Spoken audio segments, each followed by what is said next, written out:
Hey Shockya fans, you are on the set of Joyride 3. My name is Leela Savasta and I play Lisa Rosato. Check out this next clip. Hey Shockya, this is Ken Kirzinger, aka Rusty Nail, on the set of Joyride 3. In this film overall? Well, it was a lot of fun playing Jason, but Jason never got to say anything, and Rusty Nail gets to say it. You know, I thought about that too, and a lot of the physicality, you know, I want this character to be really powerful like Jason was, and but yet be intellectual and be able to, you know, deliver lines and quips in his kills and give the fans both, you know, a good verbal story. What's that process like of doing the stunts on the show overall? Well, you know what, I'm not doing all my own stunts on the show. I'll be doing some of the fighting, and I enjoy that, and I think it's necessary for actors to do a certain amount of their own fighting.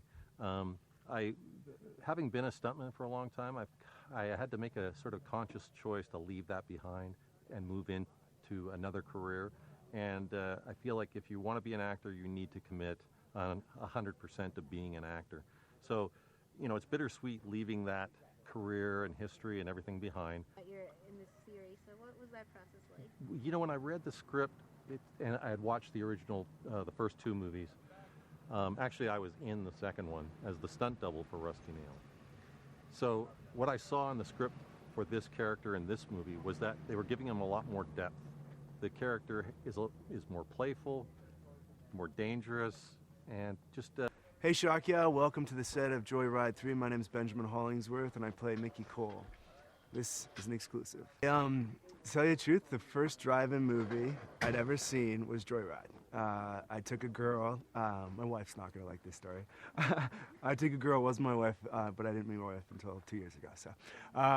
To the drive-in, and we saw Joyride, and I still clearly remember the movie, and obviously have fond memories of it, and when I saw the offer come in, and I read the script, and I was just immediately attracted to it, and always wanted to work on a movie with it. Yeah, you know, I find like horror movies are fun, and it's a fine balance, like choosing a horror film, because there's a lot of cliche horror films that happen, and a horror film can go around the wrong road, so to speak.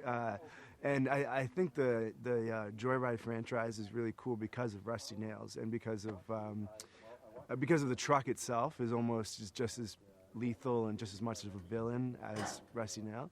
So that really kind of intrigued me. And you know what? The day before I got this, I got the offer. I was out shopping and I saw this big Transport, like vintage T-shirt. I was like, oh yeah, it's definitely a sign I should do this film. I don't know if that's good career advice. I should always. Neck hurts from looking up all the time. But no, he's terrific. And you know what? Secret, I probably shouldn't say this, but he's a really nice guy.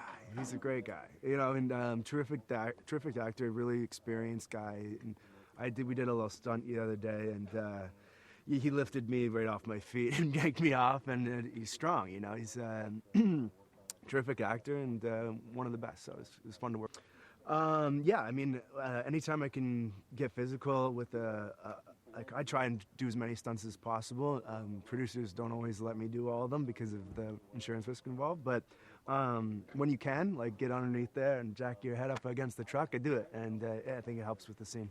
And you know, I think it's fun being scared, and I think that's one of the things that we all like to do together. Like, I don't know, some people watch horror movies by themselves. I'm not one of those people. I love going to a movie theater and sitting with the huge crowd and just, you know, getting totally freaked out. So that experience for me is a lot of fun. So James, one, I mean, he, I just saw my friend Shannon Cook was in The Conjuring, and I thought it was really well executed. A great horror film that had me. I went and got my blood pressure checked afterwards. I'm like, am I okay? Do I need to go to the hospital? I think I'd be able to sleep tonight. So, well, he certainly knows what he's doing, and he knows exactly what he needs for the shots, and has a keen eye for exactly. There's a bit of like there's a bit of a formula for it, believe it or not, for the creating a scare. There's little tricks, there's little things that directors do, and it's really great to have someone who's experienced with that because they can kind of lead you. No, we jumped right into it. And sometimes with horror, sometimes that raw energy of not having it rehearsed is what brings it to life. I'm a big fan of rehearsing, but sometimes there is an element of shivering. It's a little cold, but other than that, friendly crew. And great locations, like you can see they brought out the full moon for us tonight. I really enjoy shooting on location. The difference between shooting in a studio and on location is just, you have the sand under your feet, you have those. And I think that's important when you're doing sequels, because you wouldn't be doing a sequel if it wasn't for the first one. But there's definitely all the kills are brand new, and all the experience of like the scene points and everything. Hey Shockya, it's Jake Manley. I play Bobby Crow in the upcoming film Joyride 3. Check out this exclusive clip with us here on set. Oh yeah, I'm gonna shock you. I'm gonna shock you.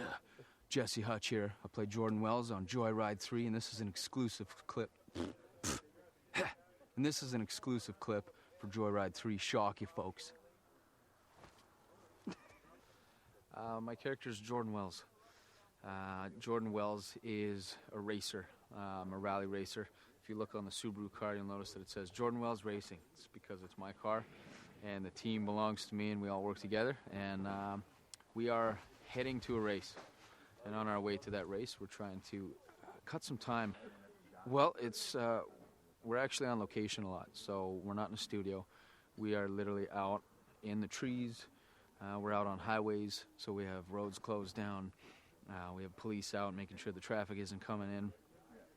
And that's pretty cool, because you kind of just roll in and we close down the section of highway and we do a bunch of, car stunts and driving. And so that's kind of different than most film shoots, because most film shoots you're in a studio or you're on a location where you're in a house, or, everyone's kind of inside. We're all grouped together, but here we're really spread out. We got semi-trucks, we got cars and vehicles, we got picture cars, we got trailers, the whole deal. I actually like filming on location a lot better, I believe, because, you get a variety of different people, different places, and it's always changing. And so for me growing up especially, I never had a job longer than like a year. I don't think I could hold a job longer than a year, except for being a whitewater raft guide. But other than that, I could never be in the same place at the same time, seeing the exact same people. Not that I don't love everybody who's working on the movie. That's not what I mean. It's just really nice to have all these different locations, one location you're by a pig farm. The next location we're in the middle of a highway. The next location we're in some sand dune. Did you work with him before on Freddy vs. Jason? What's it like being with him again on this movie? Ken is 6'7". He's a very large man.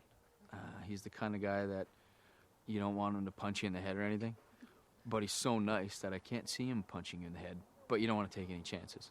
I did work with him on Freddy vs. Jason. He played Jason Voorhees, as everyone knows. I played a character who was he was a dickhead. You can bleep out anything you can't use. And so Jason Voorhees comes in, stabs me in the back numerous times, folds me in half backwards in a bed, and snaps my spine until my toes touch the back of my head. A lot of fans of the movie remember that death. They still get fan mail for that one, which is really surprising. Because I was just doing my job, getting killed. And people really loved it. They love death. And Ken is awesome. He's a stunt guy. He's got the acting capabilities, so you literally can just jump into a scene and work with him really quick. The rest of the cast, lots of fun. I've worked with Kirsten before on Kyle XY, so I already have a bit of a rapport with her. And Ben Hollingsworth, I know of him. We'd met a couple times here and there. The other guys, I never met them before, but I feel like we're all kind of bros, and we're just hanging out. And we've actually been a really united cast, I think, in the sense that a lot of our scenes have been like a lot of us together, especially in the beginning of the filming sequences. And we literally got together. We all sat down, we had our binders, we went through everything, we read through it all, and we sort of were able to work out a lot of details. Did yourself do your character overall? What was that process like for overall? I have some stuff that's still coming up in the filming process. I am a bit of a monkey guru when it comes to just jumping around and having fun. I really enjoy stunts. I have been pretty blessed to do almost all my own stunts so far in my career. So I've got to do some pretty cool stuff. But yeah, in this, I mean, it's going to be fun to work with Ken, who's playing Rusty, and kind of throw a bunch of stuff together. And so we have an idea what The horror genre overall that you really enjoy working in? you never know what to expect in the horror genre or in the thriller movies. It's just the deaths especially. They're always quite creative. You're reading it and you don't know what to expect. You think you know where you're going with it, but then you really had no idea. I mean, in this particular movie, I've been saying if you can think of okay, let's take a semi-trailer truck, an 18-wheeler big rig. You actually signed on for this one to really like go back and maybe prepare for your role overall? Gotta be honest, I haven't seen the second one yet. The first one I did see, but I legitimately watched it like in 2000. With him, especially since he worked on the Wrong Turn series as well and has experience in this genre. It's great having a director that also wrote the script, because if you have any ideas or you want to change some of the writing, you literally just like, hey Declan, can we change that? And he's like, yeah, sure. And you're like, okay, cool. Done. No messing around. You don't have to call the writers group down in LA or in New York or Timbuktu and wait for an answer. So that's great. He knows what he wants. Declan is definitely very technically oriented, so he's almost like the first AD. It's like he knows what he wants next, and he's just getting it done. And especially on a shoot like this, where you got a lot of different scenes and a lot of kind of deaths and gags and stunts, you got to really know what you want. You got to know how you're gonna achieve your goals by the end of the day, so you don't run out of daylight, so you don't run out of time, and so you don't blow everybody's money. And so, yeah, he's really good at that, at knowing what he wants. And then on the acting side of things, yeah, he'll call you out on stuff that sometimes maybe you didn't think of or you're forgetting. And it's really helpful to have a director who comes up and just goes, you know what, try thinking about this a little more. And you're like, oh, shoot, totally forgot about that. Okay. And then